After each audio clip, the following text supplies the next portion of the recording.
परिचय। देखो राधिका, मिट्टी में एक नया पौधा उग रहा है। हाँ राहुल, केवल 2 छोटी पत्तियां ही ऊपर आई हैं। राधिका, क्या सभी पौधे इसी तरह बढ़ते हैं? नहीं राहुल, और भी विभिन्न तरीके हैं जिनसे नए पौधे जन्म लेते हैं। बच्चों, इस पाठ में हम जानेंगे कि पौधों में जनन किस प्रकार होता है। आओ सीखें। जनन को परिभाषित करना।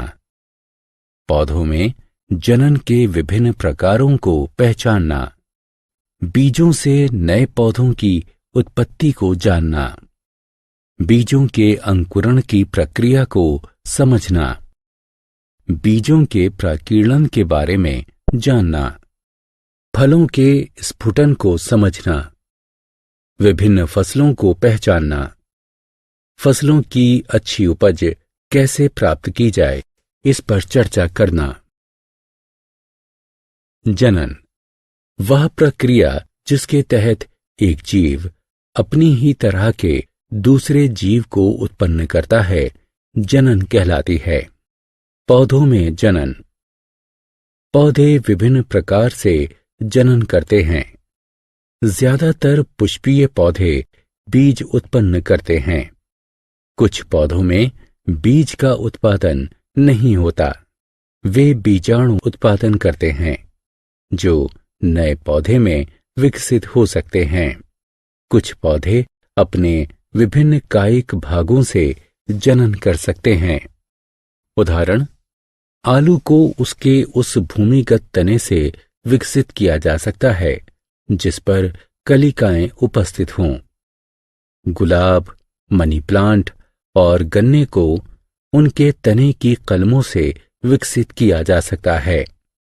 पत्थर चट्टा, ब्रायोफिल्लम की पत्तियों से उसका नया पौधा विकसित किया जा सकता है। शकरकंद का नया पौधा उसकी जड़ों से ही पैदा होता है। बीजों से नए पौधे की उत्पत्ति। पुष्पीय पौधे बीज उत्पन्न करते हैं। किसी भी पौधे के द्वारा उत्पन्न किए गए हर बीज के अंदर एक शिशु पौधा उपस्थित होता है, जिसे भ्रूण कहते हैं।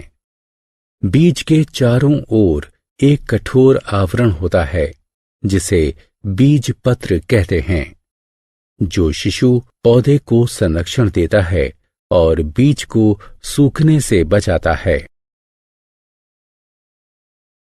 बीज का अंकुरण। बीज अनुकूल परिस्थितियों में अंकुरित होना प्रारंभ करते हैं।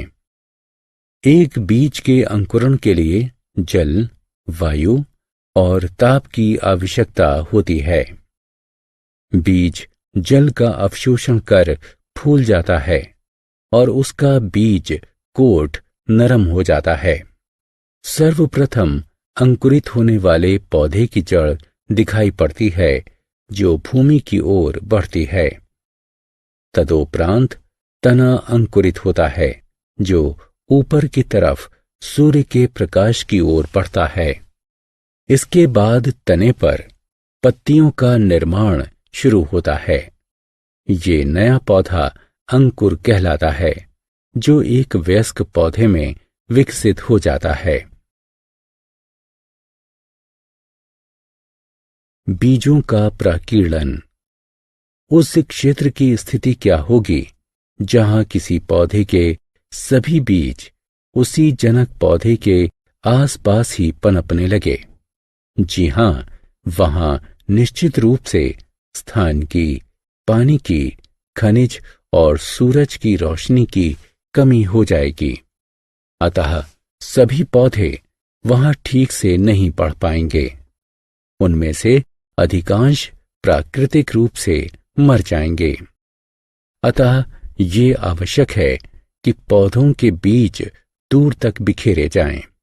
प्रकृति ने हवा, पानी और पशुओं के माध्यम से बीजों के प्रकीर्णन के लिए विभिन्न तरीकों की व्यवस्था की है।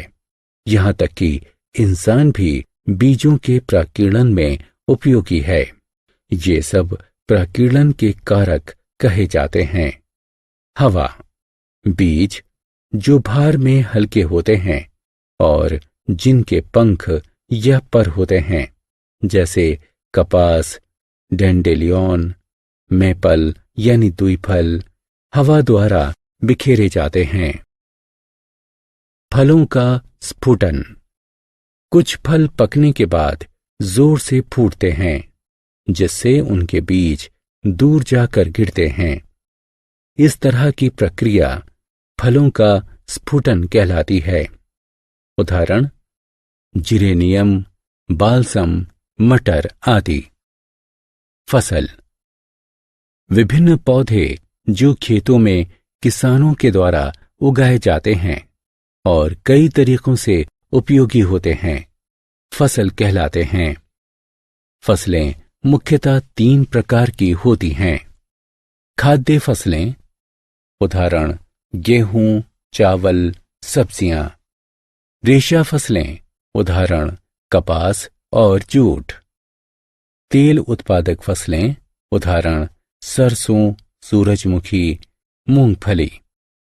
जो फसलें सर्दियों के मौसम में उगाई जाती हैं, उसे रबी की फसल कहते हैं, उदाहरण गेहूं और चना।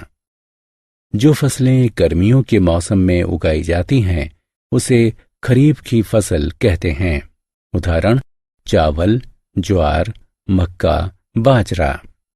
विभिन्न प्रकार की फसलों को भिन्न भिन्न मात्रा में जल, वायु, सूर्य के प्रकाश और मिट्टी के प्रकार की आवश्यकता होती है।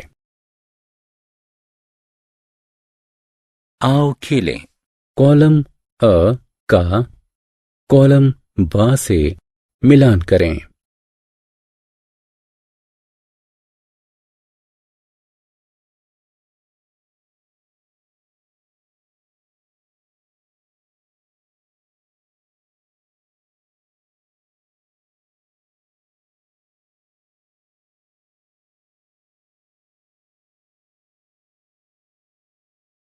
फसलों की अच्छी उपज प्राप्त करना।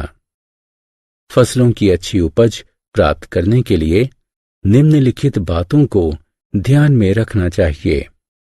सबसे उत्तम किस्म के स्वस्थ बीज ही उपयोग में लाए जाने चाहिए। बीज बोने से पहले मिट्टी को जोतकर उसमें खाद या उर्वरक मिलाकर तैयार कर लेना चाहिए। मिट्टी को सही समय पर सही मात्रा में पानी देना चाहिए। फसलों को बीमारियों, नुकसान पहुंचाने वाले कीड़ों और जानवरों से बचाना चाहिए।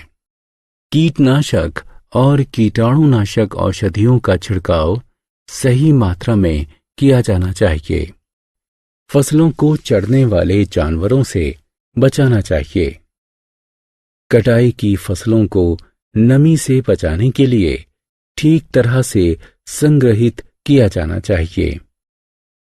नमी कवक यानी फंगस और बैक्टीरिया की वृद्धि का कारण बनती है। फसलों को चूहों, कीड़ों और दूसरे जानवरों से भी बचाया जाना चाहिए। आओ खेलें। प्रश्न को पढ़कर निम्नलिखित विकल्पों में से सही चित्र पर निशान लगाएं। हमने क्या चर्चा की? पौधों में जनन के कई प्रकार होते हैं। पुष्पीय पौधों में जनन बीजों के द्वारा होता है। बीजों का अंकुरण अनुकूल परिस्थितियों में होता है।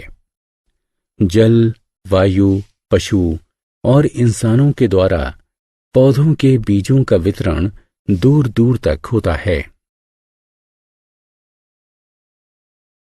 विभिन्न प्रकार की फसलों को भली भांति विकसित होने के लिए भिन्न भिन्न जलवायु परिस्थितियों की आवश्यकता होती है। हम उचित परिस्थितियां प्रदान करके फसलों की अच्छी उपज प्राप्त कर सकते हैं। फसलों को उचित संरक्षण और देखभाल प्रदान की जानी चाहिए।